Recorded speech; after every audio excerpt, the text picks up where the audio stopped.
سيدنا ومولانا محمد وعلى آل سيدنا ومولانا محمد وبارك وسلم. عن أبي حبيبة رضي الله عنها عن أبي حبيبة رضي الله عنه أنه دخل الدار وعثمان محصور فيها، وأنه سمع أبا هريرة يستأذن عثمان في الكلام فأذن له، فقام فحمد الله وأثنى عليه، ثم قال: سمعت رسول الله صلى الله عليه وسلم يقول: إنكم ستلقون بعدي فتنة واختلافا، أو قال اختلافا وفتنة. فقال له قائل من الناس: فمن لنا يا رسول الله، أو ما تأمرنا به؟ قال: عليكم بالأمير وأصحابه، وهو يشير إلى عثمان بذلك. رواهما البيهقي في دلائل النبوة.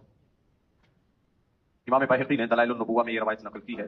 حضرت ابو حبیبہ رضی اللہ تعالیٰ عنہ بیان کرتے ہیں کہ میں حضرت عثمان غنی رضی اللہ تعالیٰ عنہ کے پاس گیا جن دنوں بلوائیوں نے، باغیوں نے ان کے مکان کو گھیر رکھا تھا، محاصرہ کیا ہوا تھا. تو انہوں نے وہ بیان کرتے ہیں کہ میں نے سنا حضرت عثمان غنی رضی اللہ تعالیٰ عنہ سے حضرت ابو ہریرہ کوئی بات کرنے کی اجازت طلب کر رہے ہیں، تو انہوں نے اجازت دے دی. حضرت سیدنا ابو ہریرہ رضی اللہ تعالیٰ عنہ کھڑے ہوئے، پھر اللہ کی حمد و ثنا بیان کی، اور پھر ایک حدیث سنائی کہ میں نے اللہ کے نبی صلی اللہ علیہ وسلم سے یہ ارشاد سنا ہے کہ تم میرے بعد بہت فتنہ اور بہت ساری اختلافات دیکھو گے.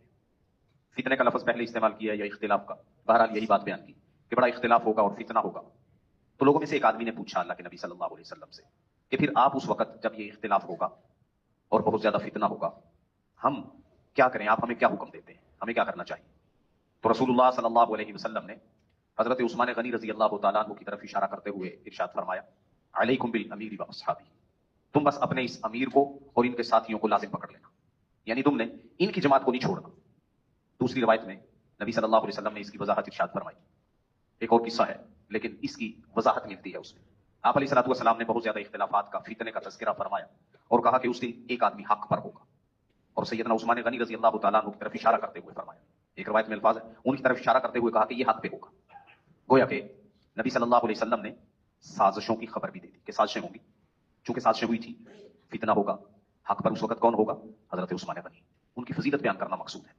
حضرت ابو ہریرہ رضی اللہ تعالیٰ عنہ نے بھی اس لیے لوگوں کے سامنے یہ بات کی تھی کہ جو بھی باغیوں کا ساتھ دینے کا ارادہ کر رہے ہیں یا باغیوں کے حمایتی بنے ہوئے ہیں تو وہ عثمان غنی کا ساتھ دیں.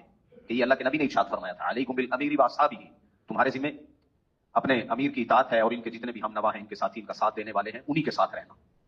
یہ رسول اللہ صلی اللہ علیہ وسلم کا اعتماد بھی تھا حضرت عثمان غنی رضی اللہ تعالیٰ عنہ کے اوپر، اور اس بات کی وضاحت بھی تھی کہ حق پر یہی ہوں گے. اللہ رب العزت ان اصحاب کے بارے ہمیں بھی اپنے نظریات کو، اپنی گفتگو کو درست اور ٹھیک رکھنے کی توفیق عطا فرمائے. آمین. الحمدللہ رب العالمین.